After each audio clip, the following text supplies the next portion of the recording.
प्रश्न 9। 7 मीटर त्रिज्या और 3 मीटर ऊंचाई वाला एक बंद बेलनाकार टैंक किसी धातु की एक चादर से बना हुआ है। उसे बनाने के लिए वांछित धातु की चादर की मात्रा ज्ञात कीजिए। तो क्या क्या दिया हुआ है? तो बंद बेलनाकार टैंक, तो लिखेंगे बंद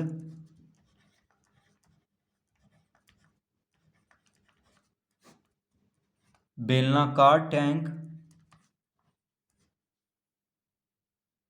की ऊंचाई या की त्रिज्या कितना दिया हुआ है? 3 मीटर, माफ कीजिए 7 मीटर। तो बंद बेलनाकार टैंक की त्रिज्या दिया हुआ है 7 मीटर और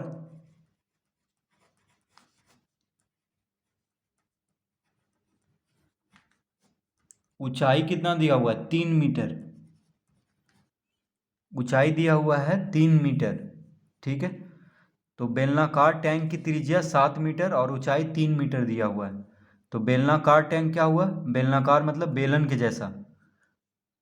तो इसका मतलब हुआ कि बेलन की त्रिज्या दिया हुआ है और ऊंचाई दिया हुआ है। क्या निकालना है? उसे बनाने के लिए वांछित धातु की चादर की मात्रा ज्ञात कीजिए। तो पूछ रहा है उसे बनाने के लिए वांछित धातु की चादर की मात्रा ज्ञात कीजिए, यानी बेलनाकार टैंक बनाने में जितना धातु की चादर लगा है उसका मात्रा ज्ञात करना है। तो कैसे ज्ञात होगा? तो इसके लिए क्या करना होगा? बेलनाकार टैंक का पूर्ण पृष्ठ का क्षेत्रफल ज्ञात करना होगा, यानी बेलन का पूर्ण पृष्ठ का क्षेत्रफल का सूत्र लगाएंगे यहाँ पे। तो लिखेंगे अतः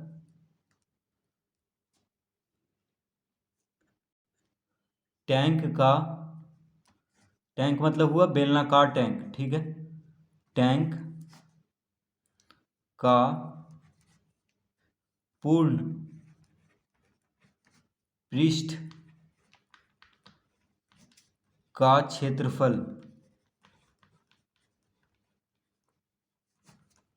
तो टैंक कैसा है? बेलनाकार है, यानी बेलन के जैसा है। तो बेलन का पूर्ण पृष्ठ का क्षेत्रफल का सूत्र क्या होता है? 2πr गुना r प्लस एच। तो टैंक का पूर्ण पृष्ठ का क्षेत्रफल होता है 2πr गुना r प्लस एच। तो बेलन का पूर्ण पृष्ठ का क्षेत्रफल का सूत्र क्या होता है? 2πr गुना r प्लस एच। तो r क्या है? बेलन की त्रिज्या है, त्रिज्या को r से लिखते हैं, ठीक है। तो त्रिज्या देखिए दिया हुआ है 7 मीटर और h मतलब हो गया ऊंचाई। ऊंचाई कितना दिया हुआ है? 3 मीटर। तो इस सूत्र पे हम बैठा लेते हैं इन सबको। तो लिखेंगे पाई है यहाँ पे, देखिए 2πr। पाई क्या है? तो पाई का मान होता है 22/7 गुना r कितना है? यानी त्रिज्या कितना है? r, त्रिज्या को r से लिखते हैं, ठीक है, ये हमेशा याद रखना है। तो त्रिज्या है 7 मीटर, यानी r की जगह पे 7 लिख लेंगे गुना, फिर r कितना है? त्रिज्या है 7 मीटर, तो r की जगह पे 7 लिख लेंगे, जोड़ h मतलब हो गया ऊंचाई। तो बेलनाकार टैंक की ऊंचाई कितना हो गया? 3 मीटर।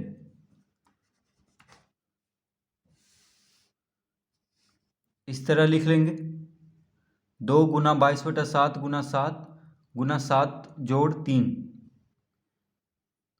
तो 2πr गुना r प्लस एच, ये होता है सूत्र बेलन का पूर्ण पृष्ठ का क्षेत्रफल ज्ञात करने के लिए। तो यहाँ पे प्रश्न में क्या पूछ रहा था कि धातु की चादर की मात्रा ज्ञात कीजिए। तो इसके लिए हमें क्या करना होगा? पूर्ण पृष्ठ का क्षेत्रफल ज्ञात करना होगा पहले। तो 2 गुना 22/7 गुना 7 जोड़ 3, इस तरह से आ गया। 7 से 7 कट गया, कितना बचा? 22 दूना 44 गुना 7 और 3 को जोड़ेंगे 10 आ जाएगा, यानी कितना आ गया? 440 वर्ग सेंटीमीटर, माफ कीजिए मीटर में दिया हुआ है। देखिए त्रिज्या और ऊंचाई मीटर में है, तो यहाँ पे हो जाएगा वर्ग मीटर। क्या हो जाएगा? वर्ग मीटर। तो टैंक का पूर्ण पृष्ठ का क्षेत्रफल कितना आ गया? 440 वर्ग मीटर। अब क्या पूछ रहा था कि उसे बनाने के लिए वांछित धातु की चादर की मात्रा ज्ञात कीजिए। तो कितना आ गया? 440 वर्ग मीटर, यानी उसको बनाने के लिए कितना धातु की चादर लगेगा? 440 वर्ग मीटर। तो लिख लेते हैं, अतः धातु की चादर, धातु की चादर की मात्रा, तो धातु की चादर की मात्रा पूछ रहा था, तो धातु की चादर की मात्रा बराबर कितना आ गया? 440 वर्ग मीटर। इसका उत्तर, तो इसका उत्तर आ चुका है 440 वर्ग मीटर, यानी धातु की चादर की मात्रा 440 वर्ग मीटर है।